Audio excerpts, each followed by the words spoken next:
Je m'appelle Patrice Jeanneret, de nationalité suisse, et j'ai été élu à la tête de la Fédération internationale de Scrabble francophone en juillet 2005. Cela fait maintenant 17 années. De 2005, ce que l'on a beaucoup entrepris, il est peut-être bon de situer la Fédération internationale au départ, à sa création. Ce sont 4 fédérations fondatrices qui ont été ensuite appuyées par la Fédération sénégalaise et la Fédération congolaise, avec également au début la Tunisie très active. Lorsque j'ai repris en 2005, l'idée a été de développer beaucoup plus intensément le Scrabble et les activités de la Fédération internationale sur le continent africain.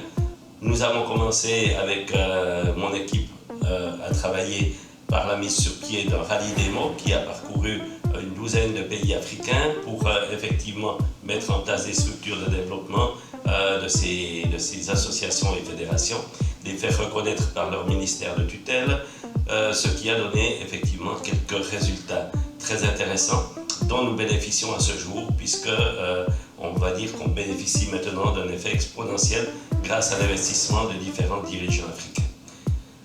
En parallèle, on essaye de se faire mieux connaître au niveau des instances de l'Organisation internationale de la francophonie. On a eu la chance d'être admis comme activité périphérique aux Jeux de la francophonie en 2013 à Nice, en 2017 à Abidjan, et on espère bien sûr être présent à Kinshasa en 2023, c'est-à-dire l'an prochain. L'intérêt qu'aurait un jeune à pratiquer le Scrabble, effectivement, c'est de pouvoir côtoyer des gens de son âge, de sa catégorie d'âge, de pratiquer la compétition, de s'approcher d'une fédération, d'un club peut-être au départ, à la base, donc de rencontrer des gens de sa région et par-delà, donc d'avoir effectivement une activité sociale, intergénérationnelle aussi. C'est aussi important du point de vue du Scrabble à l'heure actuelle, puisque l'on sait que beaucoup de jeunes pratiquent le Scrabble en famille avec leurs parents, voire leurs grands-parents. Il n'est pas rare d'ailleurs d'avoir des structures familiales qui rejoignent des clubs, voire des fédérations. Ça, c'est aussi important.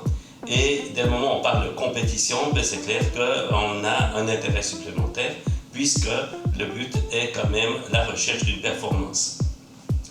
L'idée est aussi que ces jeunes, par la suite, deviennent un petit peu les meneurs de demain, donc vont inciter d'autres jeunes à les rejoindre, vont faire preuve également de citoyenneté. Donc c'est aussi un terme très important du point de vue de l'Organisation internationale de la francophonie, ce passage de génération en génération et de transmission de savoir.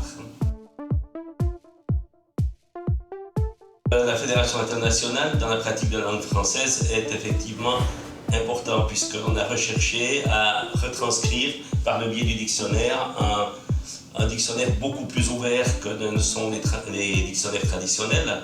Donc on a créé notre propre dictionnaire qui s'appelle l'Officiel du Scrabble, qui est édité par des éditions Larousse depuis son début.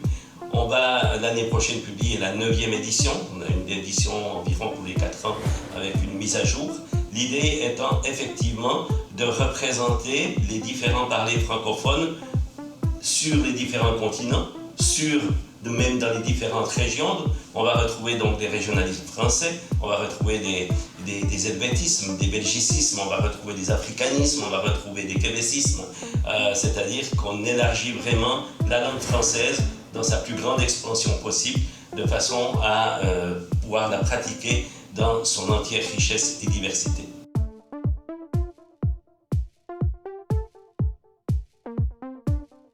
Effectivement, 2022, c'est une année particulière pour la Fédération internationale, puisque nous mettons sur pied, ou nous avons mis sur pied, le 50e championnat du monde de Scrabble Duplicate.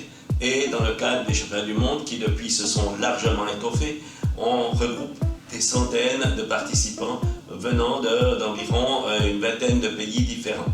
Ça, c'est déjà le bilan, on va dire, général. La Fédération belge nous a gratifié d'une organisation parfaite, ce qui a donné encore un effet resplendissant à cette manifestation.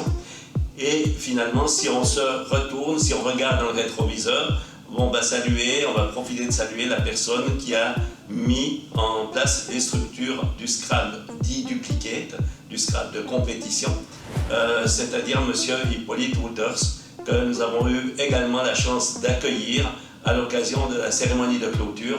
Et effectivement, ce brillant personnage, on va dire, nous a gratifié d'un discours riche en mots et nous a montré que, effectivement, sa pratique de la langue française et sa passion pour le Scrabble de compétition nous ont permis aujourd'hui d'arriver à fêter ce cinquantenaire de la plus belle des manières. Et le développement, je pense, lui a aussi été droit au cœur de son côté, de voir qu'est-ce qu'était devenu son bébé 50 ans après.